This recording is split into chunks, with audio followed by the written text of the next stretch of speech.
have been watching a concerted effort by Christian conservatives to implant their beliefs more deeply into American life and law, blurring the separation between church and state. We have been reporting on laws restricting abortion access on the basis of a religious belief of when life begins, along with Louisiana's new law to require the Ten Commandments in every public classroom. And there have been lawsuits that each new law is spurring. We've been covering those as well. Today, one of those lawsuits regarding another attempt in another state was just brushed back. The Oklahoma State Supreme Court ruled that a local school board must rescind its approval for what would have been the nation's first publicly funded religious school, finding it violates the state constitution and, quote, would create a slippery slope. Joining us now, New York Times opinion columnist David French. David, really good to have you. The new energy put into these lawsuits and these attempts, or even just this new legislation to more deeply embed conservative Christian beliefs into American law and American society. Why are they happening, it seems, so much more frequently today?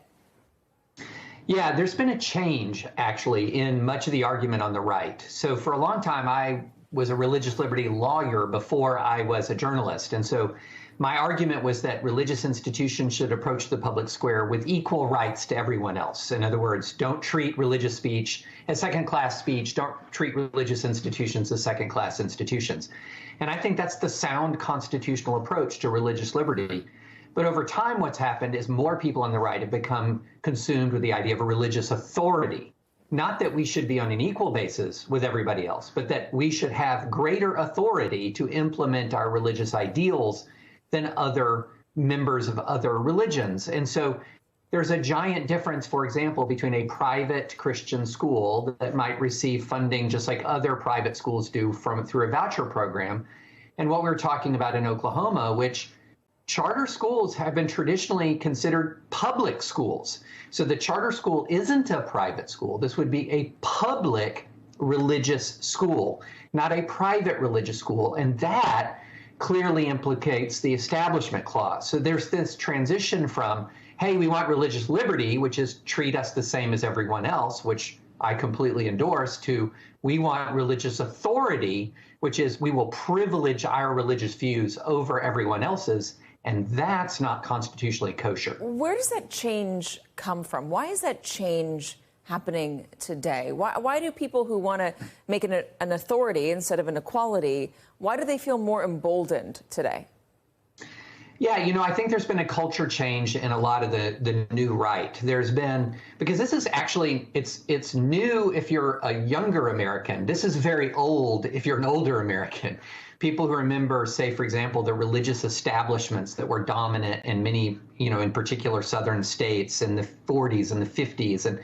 And there is this sort of idea that you need to use the power of the government to turn that clock back to sort of a 1950s style American legal regime that would permit things like mandatory school prayer, mandatory scripture reading, mandatory Bible lessons, things along those lines. And so you've begun to see in the right in particular a big move away from a more libertarian idea that says we all get equal rights and we should all be treated equally, to a more authoritarian idea that says, hey, Christianity built this country, it gets pride of place. Christians get pride of place in our local governments, in our schools, in our policies.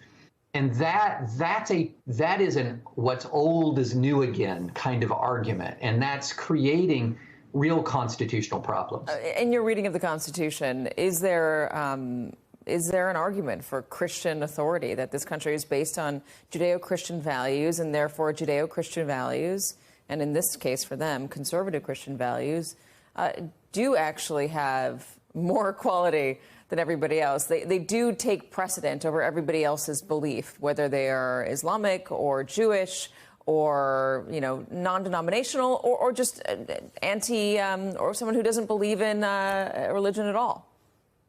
Well, there's a lot of argument for religious liberty, and there's a lot of argument for religious acknowledgement. In other words, say, for example, beginning a legislative session with prayer, so long as the prayer is, there's ecumenical access to it. You could have a rabbi, an imam, a priest. You could have people from different faiths. praying in turn and, having equal access to that form and to that opportunity. There is not an argument for religious establishment.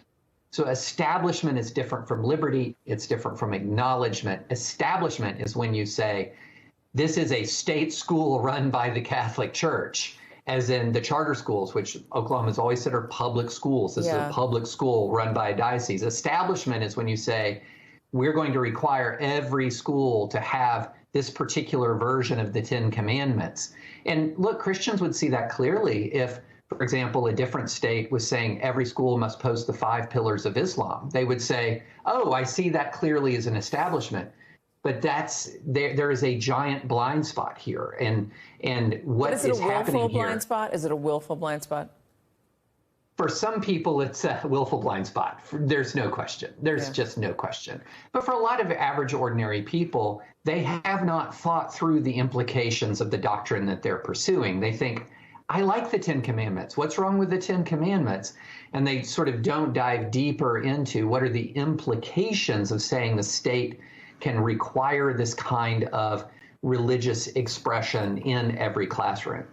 Hey there, MSNBC fans. I'm Luke Russert, and be sure to join me, Rachel Maddow, Jen Psaki, Lawrence O'Donnell, Steve Kornacki, Joy Reid, and many more September 7th in Brooklyn, MSNBC Live Democracy 2024. Click on the link for ticket information. We will see you there.